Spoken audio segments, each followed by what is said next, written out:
Au sommet de celle que l'on appelle la Grande Montagne, on pourrait se croire dans une nature sauvage. Et pourtant, nous voici sur l'un des sites les plus instrumentalisés de la planète. Ici, à l'abri de tous les bruits humains, les scientifiques du monde entier ont déposé leurs instruments. Alain Cavaillou et Stéphane Gaffé travaillent au laboratoire souterrain à bas bruit de Rustrel. On est à 1 heure de toutes les premières grandes villes et donc on est dans les meilleures conditions pour observer les ondes sismiques, pour observer, écouter les infiltrations d'eau dans le massif, pour faire des mesures du champ électromagnétique et donc pour y déployer également des instruments ultra sensibles. Cette caméra, par exemple, elle est capable de filmer les météorites ou les sprites, c'est-à-dire les éclairs d'altitude, jusque dans le ciel espagnol. Voilà, tac, on l'a bien vu. Ce sont des phénomènes qui sont très intéressants à observer parce que, par exemple, ça peut perturber les communications téléphoniques, la navigation dans les avions, etc. Mais si tous ces scientifiques sont venus s'installer ici, on le doit à l'armée. Sous ce radome, en fait, se trouve une antenne à l'époque de réception de l'ordre de tir qui était reçue au Mont Ventoux et transmis ici sur ordre du président de la République pour déclencher les missiles du plateau d'Albion.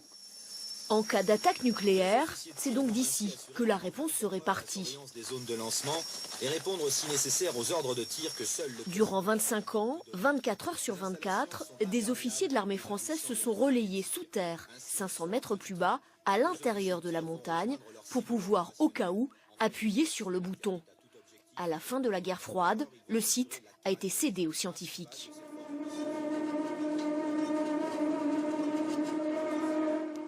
Aujourd'hui, avec ses 3 km de galeries souterraines, complètement isolées, c'est un terrain de jeu d'exception, un terrain de jeu qui va même s'agrandir. On voit l'entrée de la prochaine galerie Miga. On vient de procéder au premier carottage. Donc on a un carottage de 240 mètres qui nous permet quand même d'évaluer ce qu'on va trouver un petit peu derrière. Philippe Bouillet, directeur de recherche au CNRS de Bordeaux, est en charge d'y installer Miga, une antenne unique au monde qui va écouter les ondes gravitationnelles. En fait, ces ondes gravitationnelles, elles regardent comment des gros objets, comme des gros trous noirs, vont en fait entrer en collision les uns avec les autres et puis ce qu'on appelle se mélanger, se merger. Et ça, ce sont des événements qui ont été émis il y a plusieurs dizaines de milliards d'années, donc quasiment au début de l'univers. Miga fonctionnera avec des lasers et des atomes refroidis. Un projet qui compte 17 partenaires, dont l'université Nice-Sophie Antipolis. Il a même reçu un label d'équipement d'excellence doté de 9 millions d'euros. Les nouveaux tunnels seront terminés d'ici 1 an. Les vibrations de l'espace-temps, Einstein les avait comprises, Miga va les prouver.